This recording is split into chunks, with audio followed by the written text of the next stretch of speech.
Olá, pessoal. Agora a gente vai trabalhar a primeira videoaula da competência 2. Nessa competência 2, a gente vai construir uma atividade cultural acessível, justificando a escolha dos recursos, estratégias e serviços de tecnologia assistiva necessários, ok? Então, para isso, a gente vai precisar, já que a gente vai elaborar essa atividade cultural acessível, a gente vai precisar conhecer o que é um espaço cultural e que é acessibilidade, porque a maioria dos espaços culturais não são tão acessíveis assim. Então a gente vai precisar conhecer os espaços e, para isso, conhecer um pouco de acessibilidade estrutural, acessibilidade comunicacional e acessibilidade informacional. Os espaços culturais, ou centros culturais, são espaços ou equipamentos destinados ao uso de frequência de coletivos, de público em geral. Eles são orientados principalmente para a produção, criação prática, acolhimento, divulgação ou comercialização de bens e serviços culturais, que é o mais importante nessa nossa disciplina, nessa nossa atividade. Então, geridos por instituições públicas ou particulares. Então, você pode ter um espaço cultural público ou um espaço cultural particular. Os espaços culturais da sua cidade podem ser museus, teatros, ou até mesmo igrejas, praças, ou todo aquele espaço que tenha uma atividade ou uma arte cultural dentro da sua região. Eu vou falar para vocês agora sobre alguns espaços culturais dentro do nosso estado de Pernambuco, mas basicamente dentro da região metropolitana, certo? O nosso estado, ele abriga museus, centros culturais e instituições que provêm de ações artísticas. Por exemplo, a Oficina Cerâmica de Francisco Brenan, como vocês podem ver aí no slide. O Instituto Ricardo Brenan e a Casa da Cultura. Então eu selecionei, dentre os tantos espaços culturais que nós temos no Recife, esses 3 espaços que são grandes espaços culturais, certo?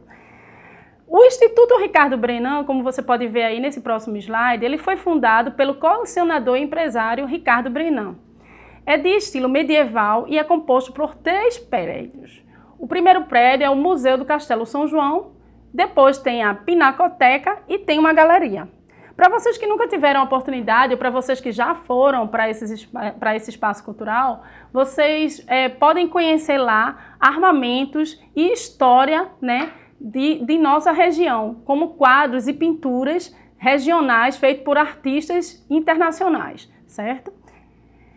O outro espaço cultural que eu selecionei foi a Oficina Cerâmica de Francisco Brenan. Esse espaço ele é um complexo de mais ou menos 15 quilômetros de área construída. Nesse espaço ele tem um museu de arte e ateliê. E esse foi criado pelo artista Francisco Brenan. Possui um acervo com mais de 2.000 peças. Dentre essas peças tem esculturas e pinturas. As peças de escultura são importantíssimas para o conhecimento do deficiente visual. Por exemplo, quando a gente trabalha com pintura, em geral, as pinturas não são em alto relevo. Então, as pessoas com deficiência visual têm dificuldade de interpretar e não conseguem enxergar essa figura, obviamente. E aí precisa de uma descrição da imagem. E essa parte da descrição da imagem, em geral, não é colocada junto à obra. Mas é importante que a gente identifique isso. As obras elas precisam ter ao lado placas em braille identificando a obra e também placas de descrição da imagem. O que seria a descrição da imagem? Você falar dos aspectos mais relevantes dessa imagem. Já as esculturas, elas por si só, a gente toca as esculturas, a gente pode até fechar os olhos para perceber melhor as esculturas. Como a gente é muito visual, em geral, a gente não toca nas esculturas, até porque em alguns museus não tem essa acessibilidade de toque das esculturas.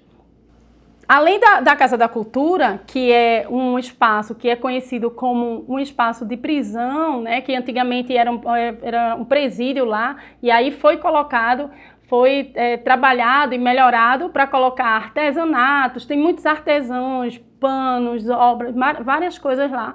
mas a gente precisa ficar muito atento à Casa da Cultura, porque, em geral, as escadas não são escadas estreitas, mas tem elevadores que a gente pode acessar para levar as pessoas lá.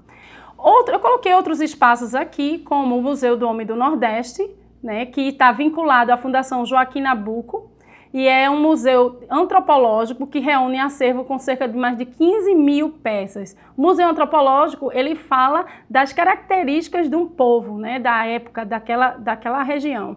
E conta com a sala de projeção de um cinema, onde são exibidos filmes alternativos, cuja exibição não chega nas grandes salas. Ou seja, a gente tem grandes salas de cinema aqui no estado, mas algumas exibições dessas salas são... alguns filmes, como curta-metragem, são exibidos nesse museu também. Mas a gente precisa estar atento nas questões do cinema em relação ao seguinte: quando a gente tem um filme que a gente visualiza e escuta o áudio, existem 3 áreas de acessibilidade em geral, que é a Libras, que é você falando e a pessoa interpretando em linguagem de sinais, a legenda, que é a fala do autor ou dos personagens, e lá tem a legenda da fala, que pode ser na própria língua ou em outras línguas, mas existe também uma outra parte da acessibilidade chamada de audiodescrição, que é uma voz que fica com um som mais baixo e uma diferenciada descrevendo as imagens que passam no filme. Em alguns locais aqui do Recife, a gente já tem esses curtas-metragens e alguns longas, mas são poucos ainda, com a questão da audiodescrição. E essa audiodescrição é feita no momento da exibição do filme, certo? E são coisas para a gente ir aprendendo um pouco sobre tecnologia assistiva nos espaços culturais. O Museu do Estado de Pernambuco ele foi criado em 1928, e ele possui um acervo com cerca de mais de 12 mil itens abrangendo áreas de arte, antropologia, história e etnografia. Então, nós temos também, atualmente, o Cais do Sertão, que é um museu interativo e de objetos considerado o mais moderno equipamento cultural do país, que foi eleito o 18º melhor museu da América do Sul pelos usuários do site das viagens a TripDivision. Então, assim, esse site, ele elencou esse museu como um dos melhores. Esse museu, ele tem muitas imagens psicodélicas e eles têm espaços em que das obras e que você pode tocar. Vale a pena visitar. Então, assim, a gente tem vários espaços culturais, mas eu estou falando de grandes espaços culturais dentro do Recife. Na sua região, a igreja, ela é um espaço cultural, ela conta a história da sua cidade, da fundação da sua cidade, dos santos, ela conta a história dos estilos, né? Então, você precisa também compreender que espaço cultural da sua cidade você pode estar observando para fazer essa atividade.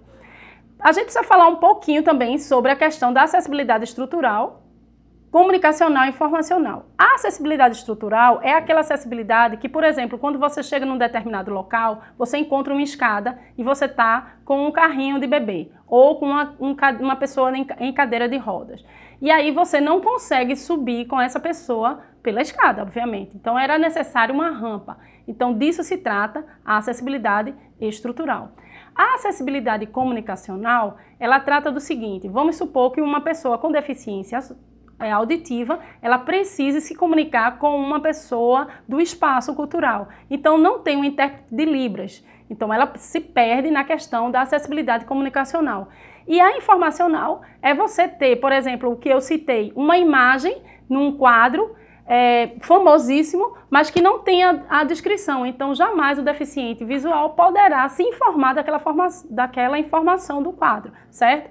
Essa informação ela pode vir também através de áudio e pode uma outra pessoa descrever a imagem, ok? Como vocês podem ver aí nesse próximo slide, da questão da acessibilidade estrutural, vocês veem uma pessoa com deficiência física tentando subir uma escada de cadeira de rodas, né? A escada tem uma inclinação muito alta, muito grande, né? Tem uma angulação de inclinação muito grande, então ele não consegue subir. No próximo slide, você pode ver o seguinte, que não é só para pessoa com cadeira de rodas, é também para uma pessoa obesa, que tem dificuldade, pessoa idosa, pessoa com uma mala gigante, né, uma pessoa com carrinho de bebê, tudo isso a escada não favorece na questão da acessibilidade estrutural. E tem também as outras questões, que são orelhões, tamanho de orelhão, tamanho de bebedouro, como você pode ver aí nesse próximo slide, estruturas de pódio para a pessoa com deficiência, ela não consegue ir para os pódios, enfim, porque são como escadas. E a parte comunicacional e informacional, a gente pode dividir nas questões pode trabalhar a questão do braille, né, e o sistema de libras também. Você pode ter relógios que o deficiente visual pode ver a hora através do tato. E pode também ter alguns equipamentos em que a leitura é feita através do dedo. Tudo isso vocês podem olhar e observar aí no slide. Essa foi a nossa primeira videoaula da Competência 2. Eu agradeço a vocês. Um abraço.